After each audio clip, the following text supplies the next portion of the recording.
بسم اللہ الرحمن الرحیم۔ السلام علیکم خواتین و حضرات۔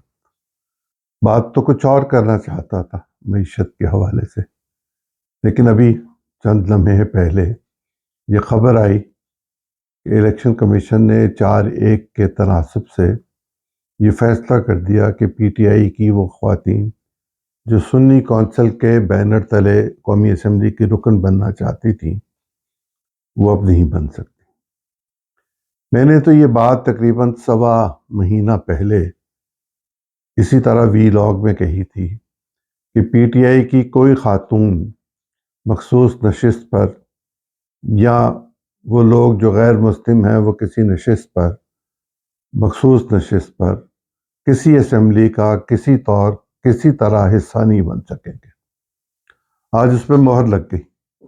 بہت لوگوں نے بہت گفتگو کی، کچھ میرے ناقدین نے بھی اس پہ مجھ سے بات کی، لیکن جب قانون اور آئین سامنے رکھا جائے تو پھر بات واضح ہو جاتی ہے، اور دانشور لوگ پڑھی لکھی گفتگو کو سنتے بھی ہیں، سمجھتے بھی ہیں، اور پھر اس کو مان بھی لیتے ہیں۔ کل پرسوں تک اور چیزیں واضح ہو جائیں گی، میرا یہ خیال ہے۔ میرے پاس کوئی اطلاع نہیں ہے چونکہ فیصلہ اب تک میں پڑھ نہیں سکا۔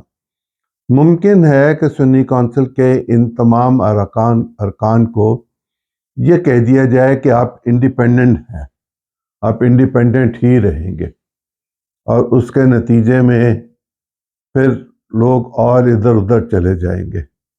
ممکن ہے یہ تعداد 20 کی ہو، 30 کی ہو، مجھے نہیں پتا کتنی ہوگی، لیکن ہوگی ضرور، اس لیے کہ ہم جس سوسائٹی میں رہتے ہیں اس سوسائٹی کے نارمز ایسے ہیں کہ یہاں انتخاب وہ لوگ لڑنا چاہتے ہیں یا لڑتے ہیں جنہیں اقتدار کی خواہش ہوتی ہے، اور یہ اقتدار نمائشی نہیں ہونا چاہیے، یہ اقتدار با اختیار ہونا چاہیے، اور با اختیار پاکستان میں اپوزیشن کبھی نہیں ہوئی، ہمیشہ حکومت ہی ہوتی ہے، اور ماسوائے کے پی کے ارکان کے باقی سب جگہوں پر ذہنی طور پر یہ خیال رہے گا، یہ اعتماد نہیں ہوگا کہ ہم محفوظ ہیں کہ نہیں ہیں۔ پناہ گاہ ڈھونڈی جائے گی، ہوا کے جھکڑ تیز چلیں گے، آندھی اور طوفان اور بارش ہوگی، اور کل ہم نے کوئٹہ میں دیکھا کہ آندھی کے ساتھ ساتھ طوفان بھی تھا، اور دیواریں بھی گریں اور دیواروں کے اندر بھی گئے۔ گوادر کا جو حال ہے وہ اپنی جگہ پر، لیکن جو کل بہوچال کوئٹہ میں تھا آج اس کی شنید قومی اسمبلی میں ہم نے سنی بھی اور آنکھوں سے دیکھا بھی کہ کیا ہو رہا ہے۔ پنجاب میں تھانے اور کچہری کا کلچر ہے۔ جس طرح پنجاب میں تھانہ اور کچہری کسی شخص کی زندگی اجیرن کر سکتا ہے، وہ بھلے کوئی ہو۔ پنجاب میں تو ہم نے پرائم منسٹر کو پھانسی لگا دی، پرائم منسٹرز کو ہم نے اٹھا کے جیلوں میں ڈال دیا۔ ہم نے کیا نہیں کیا ہوا؟ کیا راجہ پرویز اشرف جیل نہیں گیا؟ کیا یوسف رضا گیلانی جیل نہیں گیا؟ کیا میاں نواز شریف جیل نہیں گیا؟ کیا شہباز شریف جیل نہیں گیا؟ کیا ذوالفقار علی بھٹو کو پھانسی نہیں دی گئی؟ یہ سب کچھ ہم دیکھ چکے ہیں، ہم جانتے ہیں۔ اس دباؤ کو برداشت کرنا پولیٹیکلی بہت زیادہ مشکل ہوتا ہے، بہت مشکل ہوتا ہے۔ بہت کم لوگ ہوتے ہیں جو اس بات کو برداشت کر سکیں۔ تقریباً یہ 20 مہینے پہلے کی بات ہے، اوکاڑا سے ایک ایم این اے مجھے یہ کہہ رہے تھے کہ وہ سب لوگ جو ہمارے ڈیرے پر 200-300 کی تعداد میں آیا کرتے تھے، کھانا بھی وہیں کھاتے تھے، اب وہاں پر اگر ہم کہیں سے گزر رہے ہیں اور کسی تندور پہ بیٹھ جائیں تو تندور والا ہمیں تانا سناتا ہے، اور جب میں یہ کہتا ہوں کہ یہ سڑک میں نے بنوائی تھی تو وہ کہتے ہیں ہن دسو نا ہن کی کیتا سی، یہ تو پہلے بنی سی۔ لوگ اپنے کام چاہتے ہیں، اور لوگوں کو کام کروانے کے لیے صوبائی حکومت اور مقامی حکومت کی ضرورت ہوتی ہے۔ میرا یہ خیال ہے کہ پنچھیوں کے اڑنے کے دن آ گئے ہیں جب ان پہ کوئی قدغن نہیں ہوگی، کوئی پابندی نہیں ہوگی، کوئی انہیں کسی قسم کی کوئی آواز نہیں لگا سکے گا، اور باتھ روم کی چیزیں باتھ روم میں رہ جائیں گی۔ یہ تو ہوا ایک معاملہ۔ اور دوسرا معاملہ یہ کہ اس کی روشنی میں یہ بات بھی ہم نے پہلے کی تھی کہ صدر محترم کے الیکشنز پہ، چیئرمین سینٹ کے الیکشن پہ اور اسپیکر نیشنل اسمبلی کے الیکشن پہ بھی خواتین اپنا ووٹ نہیں ڈال سکیں گی۔ ایک الیکشن تو ہو چکا، دوسرا الیکشن ہونے جا رہا ہے، تیسرا اس کے کچھ روز بعد ہو جائے گا۔ یہ تیاری ہے، یہ سیاسی حکمت عملی ہے کہ جس کے نتیجے میں قانونی سہارا لے کے یہ راستہ نکالا جا رہا ہے، اور پی ٹی آئی کے پاس اب ایک ہی راستہ باقی ہے کہ وہ اس فیصلے کے خلاف سپریم کورٹ میں جائے۔ سپریم کورٹ اس پہ اسٹے دے گا کہ نہیں دے گا، سپریم کورٹ اس کو انٹرٹین کرے گا کہ نہیں کرے گا، یہ سپریم کورٹ جانے اور اپلیکیشن ڈرافٹ کرنے والوں کی صلاحیتوں پر منحصر ہے۔ بظاہر آسان نظر نہیں آتا۔ آج پاکستان کے وزیر اعظم نے حلف اٹھا لیا۔ نگران وزیر اعظم جو کبھی کبھی پریس سے گفتگو کرنے کے شوقین تھے اور ہر دفعہ کسی نہ کسی پر کوئی نہ کوئی طنزیہ فکرہ کہا کرتے تھے، حالانکہ ان کا خود ذریعہ معاش ایک وقت میں صحافت رہا تھا، وہ اپنی برادری کے ساتھ جو سلوک کرتے تھے پبلکلی اور پھر تنہائی میں بلا کر انٹرویو دے کر پیسیفائی کرنے کی کوشش کرتے تھے، آج وہ رخصت ہو گئے ہیں۔ امید ہے کہ وہ سینٹ کے رکن بن جائیں گے، اور اگر وہ سینٹ کے رکن بنیں گے تو قائم مقام پرائم منسٹر بننے کے بعد ان کے لیے 3 راستے ہوں گے۔ یا تو وہ چیئرمین سینٹ بن جائیں، جو کہ وہ نہیں بنیں گے کیونکہ یوسف رضا گیلانی بنیں گے۔ انہوں نے پہلے ہی غلطی کی تھی سینٹ کی سیٹ چھوڑ کے، لیکن 3 سال گزر گئے تھے، اب وہ 6 سال کے لیے دوبارہ آ رہے ہیں۔ اور دوسرے صاحب سنجرانی صاحب، انہوں نے بھی غلطی کی تھی، صوبائی اسمبلی کا الیکشن لڑ کے وہ سینٹ میں پھر آنے کی پوزیشن میں ہو سکتے تھے، وہ بھی معاملہ ختم ہوا۔ لیکن پیپلز پارٹی اور پی ایم ایل این نے یہ طے کر لیا تھا کہ صدر پاکستان اور چیئرمین سینٹ پیپلز پارٹی سے ہوگا۔ اس کا مطلب یہ ہے کہ ایکٹنگ پریزیڈنٹ بھی پیپلز پارٹی سے ہوا کرے گا، اور یوسف رضا گیلانی جو خود وزیر اعظم رہے، پھر اسپیکر نیشنل اسمبلی رہے، قومی اسمبلی کے رکن رہے، جنید صاحب کی کیبنٹ میں پہلی دفعہ وزیر بنے تھے، یعنی 85 سے وہ اقتدار کو دیکھتے چلے آ رہے ہیں، اور پھر میاں نواز شریف سے ان کے شدید اختلافات بھی رہے تھے۔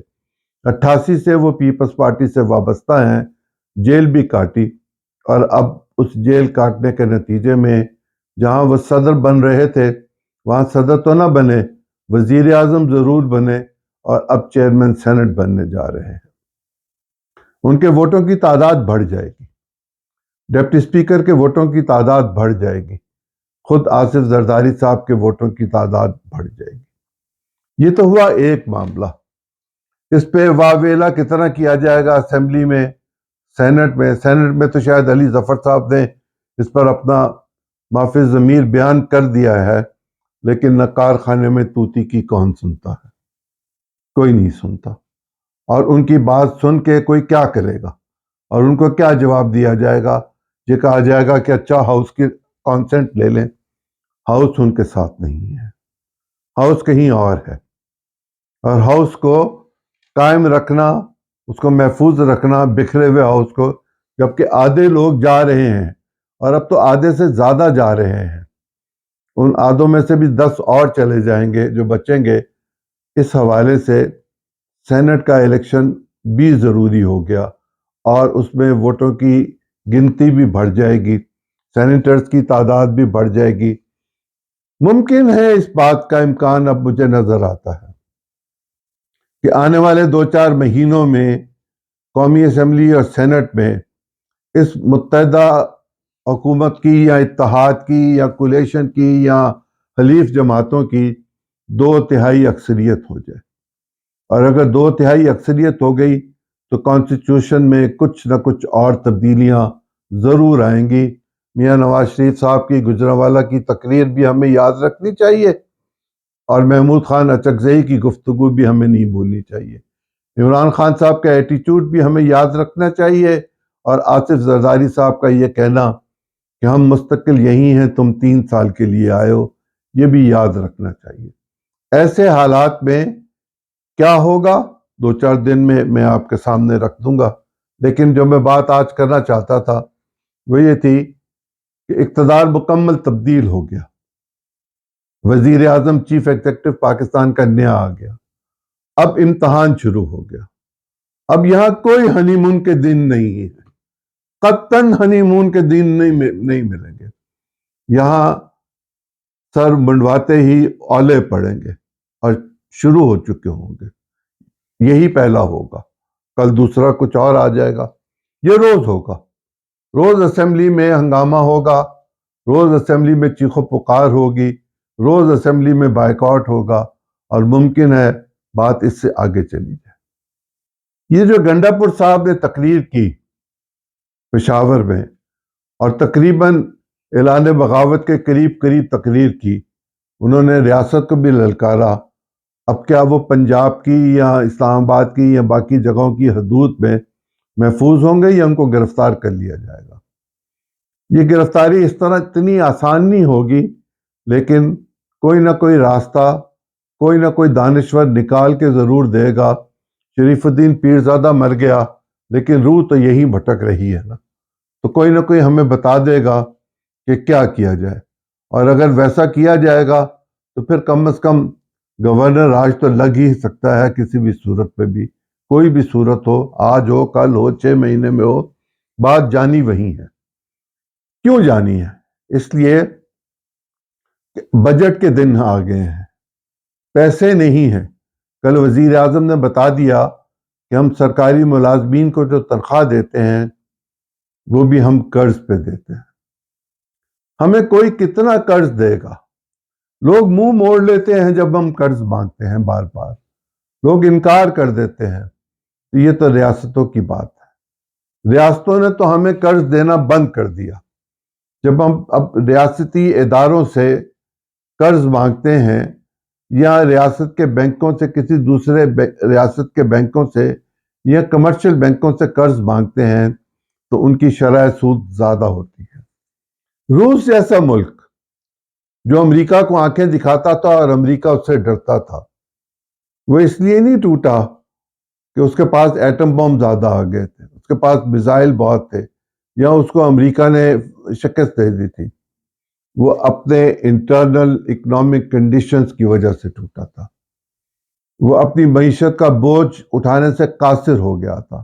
لائن میں لگ کے روٹی ملتی تھی، سب کچھ لائن میں ملتا تھا، اور جب لائن میں لگ کے یہ سب کچھ ملنا شروع ہو جائے تو پھر زندگی کسکتی ہے، زندگی رگڑتی ہے اپنے آپ کو، اور وہ جو مردہ یا وہ مریض جس کا دم نکل رہا ہو، جس طرح وہ ایڑیاں رگڑتا ہے، پھر قوموں کی حالت ہی ہوتی ہے۔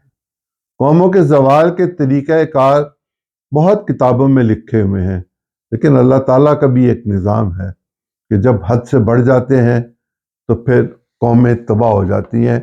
بے شمار اس پہ چیزیں موجود ہیں، میں اس وقت اس تفصیل میں نہیں جانا چاہتا۔ بعض لوگوں کا یہ خیال ہے کہ یہ جو کچھ بھی پاکستان میں کیا جا رہا ہے یہ ایک سوچا سمجھا ڈرامہ ہے، اور اس ڈرامے کا انجام پاکستان میں ماشاء اللہ کا نفاذ ہے۔ میں یقینی طور پر 100% یقین کے ساتھ یہ کہتا ہوں کہ پاکستان کی فوج ماشاء اللہ کے قریب بھی نہیں جائے گی، وہ اس بات کو سوچے گی بھی نہیں، نہ انٹرنلی نہ ایکسٹرنلی۔ ایسا کوئی ایشو نہیں ہے کہ پاکستان میں مارشل لا لگایا جا سکے۔ یہ ضرور ہو سکتا ہے کہ پاکستان میں فائنینشیل ایمرجنسی لگائی جائے، ہمارے حالات ہی ایسے ہیں۔ یہ ضرور ہو سکتا ہے کہ غریب امیروں کو لوٹنا شروع کر دے، چونکہ غریب کی زندگی تنگ ہو جائے گی، مزید تنگ ہوگی، باوجود اس کے کہ حکومت نہیں بنی ہے، لیکن پیٹ تو میرا وہی پرانا ہے، مجھے تو 2 وقت کی روٹی چاہیے، کپڑا چاہیے، بچوں کی تعلیم چاہیے، صحت چاہیے، جانے اور کیا کیا چاہیے، اور وہ مجھے کہاں سے ملے گا؟ جب وہ مجھے نہیں ملے گا تو پھر میں کیا کروں گا؟ پھر مجھے جو ملے گا میں اس کو لوٹنے کی پوری کوشش کروں گا۔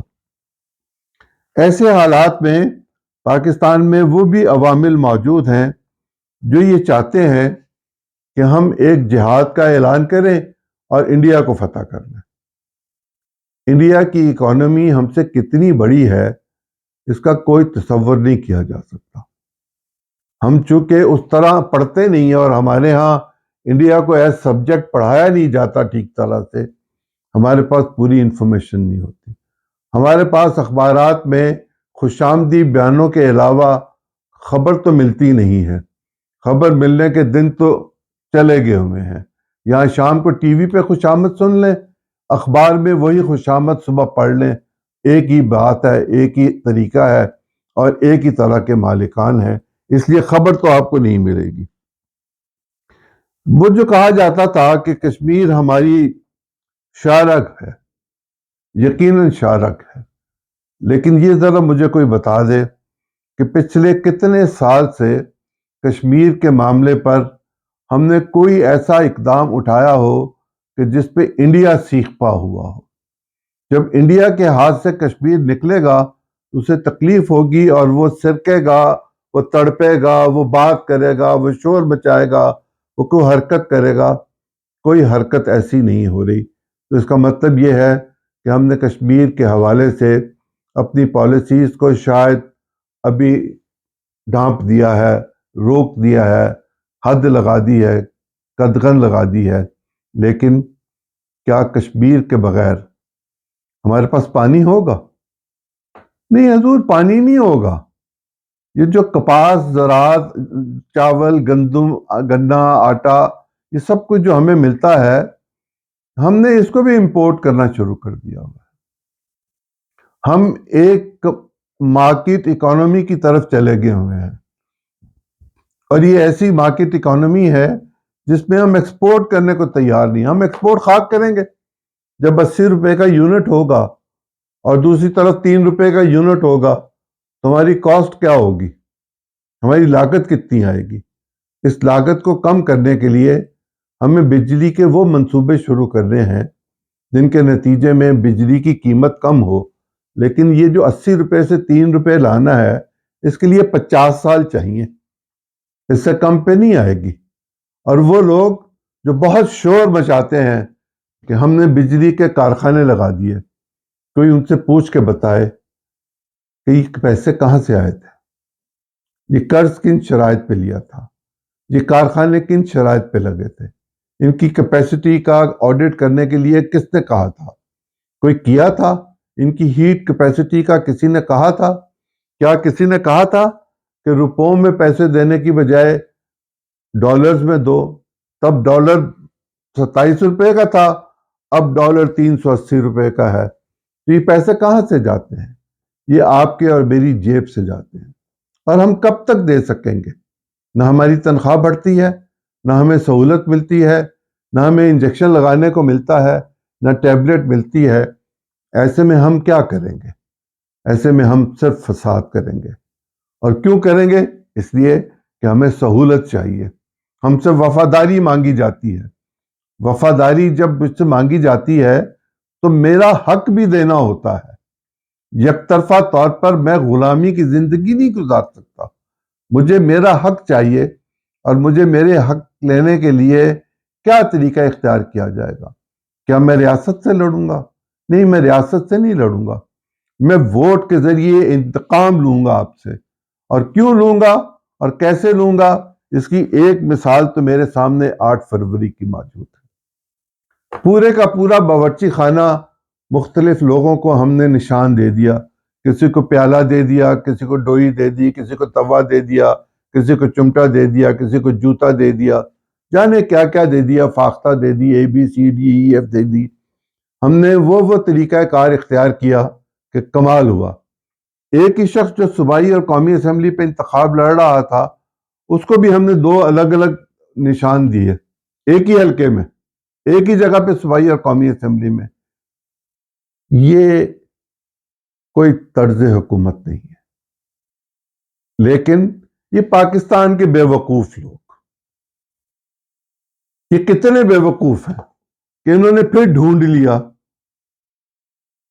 کہ ABC کا نشان حقہ ہے اور صوبائی اسمبلی کے لیے اس کا نشان پتنگ ہے یا پلنگ ہے یا جوتا ہے. لوگوں نے جوتے تک کو تو قبول کر لیا، بالٹی، جوتا، لوٹا، پتہ نہیں کیا کیا کچھ. ہری مرچیں، سرخ مرچیں آنکھوں میں ڈال دیتے تو زیادہ اچھا ہو جاتا. پاکستان کا یہ سب سے متنازع انتخاب ہے، لیکن پی ٹی آئی جو کچھ اسمبلی میں جا کے کر رہی ہے وہ اس انتخاب کو تسلیم کر چکی ہے. اس کا رائٹ نہیں بنے گا کچھ عرصے بعد کہ وہ اس پہ بات کر سکے کہ ہم اس انتخاب کو نہیں مانتے. میں جو چیز آپ کے سامنے رکھنا چاہتا ہوں وہ یہ کہ پاکستان میں تقریباً 48-49% لوگوں نے ووٹ دیا. مین آدھی آبادی نے تو ووٹ دیا، آدھے ووٹروں نے اپنا حق استعمال کیا، یعنی 6 کروڑ کے قریب لوگ جوتا، چمچ، گھڑی، گھڑیال، پیالہ یہ ڈھونڈنے میں کامیاب ہو گئے. کتنوں کو شیر ملا، کتنوں کو تیر ملا، باقی تو ڈھونڈنا پڑا نا. تو یہ جس قوم کو ہم یہ سمجھتے ہیں کہ یہ تساہل کا شکار ہے، یہ کم علم ہے، اس میں شعور نہیں ہے، اس میں بہت شعور ہے. اس سے بہت کم لٹریسی ریٹ پر پاکستان کے لیے انہوں نے ووٹ دیا تھا. انہوں نے اپنے بڑوں سے کہانیاں سن رکھی ہوئی ہیں، یہ ان کہانیوں پہ یقین رکھتے ہیں کیونکہ وہ سچی کہانیاں ہیں. وہ شخص جو جیل میں ہے، جو قید ہے، کیا وہ پاکستان میں کم پاپولر ہے؟ نہیں، وہ کسی بھی شخص سے زیادہ پاپولر ہے. آج ایک ہی گھرانے میں اقتدار ایک گھر سے دوسرے گھر میں گیا تو چہرے کے تاثرات اور تالی بجانے کا انداز دیکھ لیا جائے تو سمجھ آ جائے گی کہ جب وراثت تبدیل ہوتی ہے یا تقسیم ہوتی ہے تو کیا ہوتا ہے، کیا ہونا چاہیے. یہ جمہوریت نہیں ہے، یہ جمہوریت کا ایک لبادہ ہے جس کے اندر کچھ اور ہے. جو اور ہے وہ بھی لوگ جانتے ہیں کہ وہ کیا ہے اور اس سے لوگوں نے کس طرح نمٹنا ہے. میں آپ سے پہلے بھی گزارش کر چکا کہ ہم دیوالیے کے پھر قریب ترین ہیں. ہمارے پاس جو پیسے ہیں وہ دوسرے ممالک کے ہیں. کسی صاحب نے میرے ایک وی لاگ پہ کہا کہ ہمارے پاس $8 بلین ہیں. اس میں چین کے کتنے ہیں بھائی جان؟ سعودی عرب کے کتنے ہیں؟ یو اے ای کے کتنے ہیں؟ اور کتنے آپ نے رول اوور کروائے ہوئے ہیں؟ اپنا کیا ہے؟ اور اگر وہ واپس مانگ لیں یا کمرشل بینک واپس مانگ لیں تو ڈالر کا ریٹ کہاں جائے گا؟ ذرا سوچ کے دیکھیے گا. آپ سوال کرنے کا حق رکھتے ہیں، لیکن ذرا یہ دیکھ لیجئے کہ آپ سوال کیا کر رہے ہیں اور اس کا نتیجے میں کیا کیا چیزیں سامنے مجھے کہنی پڑیں گی جو میں کہنا نہیں چاہتا. میں روز کچھ نہ کچھ رک کے بولتا ہوں، سوچ کے بولتا ہوں. یہ چاہتا ہوں کہ کہیں انتشار نہ ہو، کہیں افتراق نہ ہو، کہیں فساد نہ ہو، لیکن میں اکیلا کب تک حقیقتوں کو چھپانے کی کوشش کروں گا؟ مجھے بھی تو پانی کے بہاؤ کے ساتھ بہنا ہوگا. مجھے بھی تو یہ کہنا ہوگا کہ میرے چینل کو بھی سبسکرائب کیجئے تاکہ میرے دال روٹی کا بھی بندوبست ہو جائے، میری بات بھی آپ تک پہنچ جائے، میرے ویورز میں بھی اضافہ ہو جائے. میں یہ کہنے کا عادی نہیں ہوں، لیکن یہ چونکہ روایتی بیچ میں ایک بات آ گئی، میں نے آپ سے کہہ دیا. جب پیسے نہیں ہوں گے تو ہم اپنی حفاظت کہاں سے کریں گے؟ ہم اپنے اسلحے کو کہاں سے ڈیولپ کریں گے؟ ہم اپنے جہازوں کو کہاں سے ڈیولپ کریں گے؟ ہم گولی کہاں سے خریدیں گے؟ ہم کتنے عرصے میں کیا کچھ لے سکیں گے؟ اور یہ جو پرائیویٹائزیشن کا ہم نے ایک ڈرامہ رچا رکھا ہوا ہے، جو بھی کمپنی لے گی پی آئی اے کو، وہ اس کو چلانے کے لیے لے گی نا. اگر کوئی کمپنی چلا سکتی ہے تو ہم اس کے ملازمین کی تعداد کو آدھا کر کے یا اس سے بھی کم کر کے ایمرجنسی کے تحت ہم نہیں چلا سکتے؟ ہم نے ایک ایک جہاز پہ 2-2, 3-3, 400 لوگ رکھے ہوئے ہیں. ہم نے سفارشوں پر ہی رکھے تھے، ہم نے ریلوے میں بے شمار سفارش پہ رکھے تھے، ہم نے پی آئی اے میں سفارش پہ رکھے تھے. ہم اب تک کئی سال ہو گئے بند ہوئی ہوئی سٹیل مل کو ان کی تنخواہیں دے رہے ہیں. تنخواہیں کیا، ہم ان کے گھروں کے بجلی کے بل اور گیس کے بل دے رہے ہیں. ملاحظہ فرمائیے، وہ کام نہیں کر رہے لیکن ہم ان کو بل دے رہے ہیں. وابڈا کی چوری کا ذمہ ہم نے اٹھا رکھا ہوا ہے کہ ہم بل دیں گے. ٹرانسمیشن لائن کا لاس ہم اٹھاتے ہیں کہ چونکہ ہمیں بجلی چاہیے، کتنے گھنٹے ملتی ہے، کتنے گھنٹے گیس ملتی ہے، چیخ رہے ہیں لوگ لاکھ لاکھ روپے بل پر، اور ابھی ہمیں یہ سنایا جا رہا ہے کہ 3 سال مشکل کے اور ہے۔ آپ کو کیا شوق تھا کہ جب آپ کو پتا تھا 3 سال باقی ہیں اس مشکل کے، تو آپ عمران خان کو اقتدار دے دیتے تاکہ وہ ایک ہی دفعہ ہماری جان چھوڑ دیتا، وہ آتا، اس سے کام نہ ہوتا، وہ چلا جاتا، لوگ اس کو برا بھلا کہتے۔ آپ نے یہ جو کام اپنے ذمے لیا ہے تو پھر ہمیں مشکل نہ سنائے، ہمیں یہ سنائے کہ دیکھیں میرا یہ پروگرام ہے، میں یہ کروں گا، اس طرح کروں گا، یہ اس کی اجزائے ترکیبی ہوں گے، یہ اس کے نتائج ہوں گے، یہ اس پہ انویسٹمنٹ ہوگی، یہ انویسٹمنٹ اس جگہ سے آئے گی، اس کی اتنی قسطیں ہوں گی، یہ اتنے سال کا پروجیکٹ ہوگا۔ آپ تو ہمیں کوئی پروجیکٹ نہیں بتا رہے، آپ تو ہمیں اپنی معیشت کے حوالے سے کوئی اسٹریٹجی نہیں دے رہے، آپ کے پاس ہے ہی نہیں، ہوگی تو دیں گے نا۔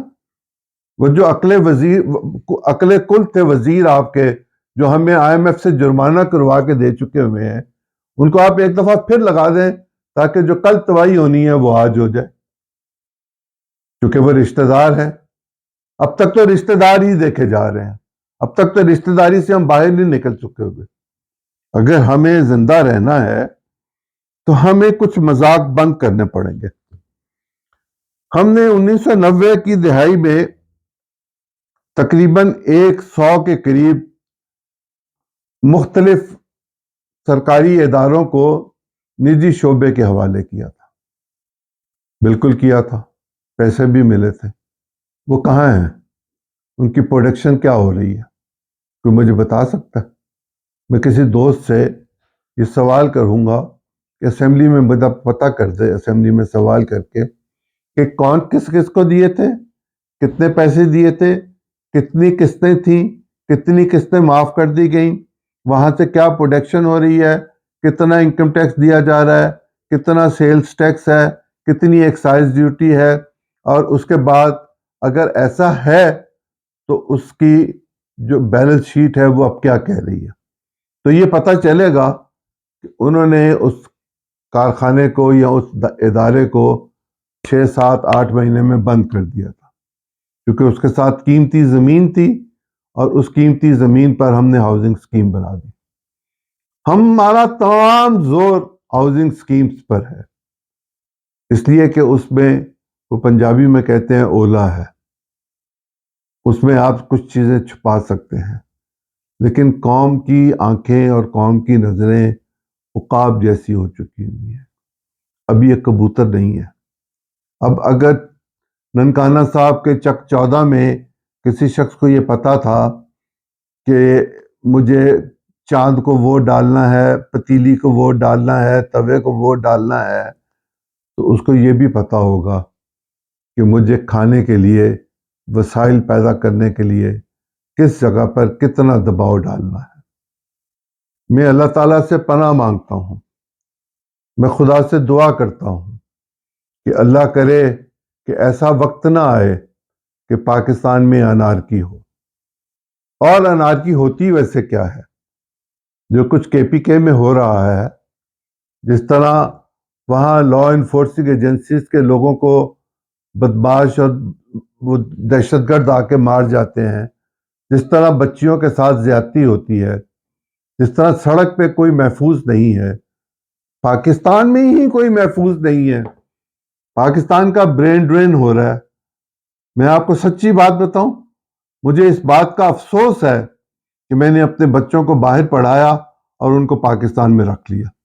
وہ بھی چلے جاتے، وہ بہتر زندگی گزار لیتے، میری طرح وہ تمام والدین جن کے بچے ابھی باہر پڑھے، وہ یہ سوچنے پہ مجبور ہیں کہ ہم بچوں کو پڑھا کے اتنے پیسے خرچ کر کے غربت کی زندگی میں ان کو کیوں مصروف کریں، کیوں نہ ہم ان کو آزاد پنچھی کر دیں تاکہ یہ بھی آبرو مندانہ طریقے سے اپنی زندگی اپنی مرضی کے ساتھ گزار سکیں۔ لیکن اس کے لیے ٹیکنیکل ایجوکیشن چاہیے، اس کے لیے سکل چاہیے، اور سکل جب تک نہیں ہوگی تب تک ہم ترقی نہیں کر سکیں گے۔ میں دعا گو ہوں اللہ تعالیٰ ہمارے حکمرانوں کو ہدایت دے، یہ ہم سے سچ بولیں، جھوٹ بولنا بند کریں، اور اللہ میرے وطن کو محفوظ رکھے. بہت شکریہ.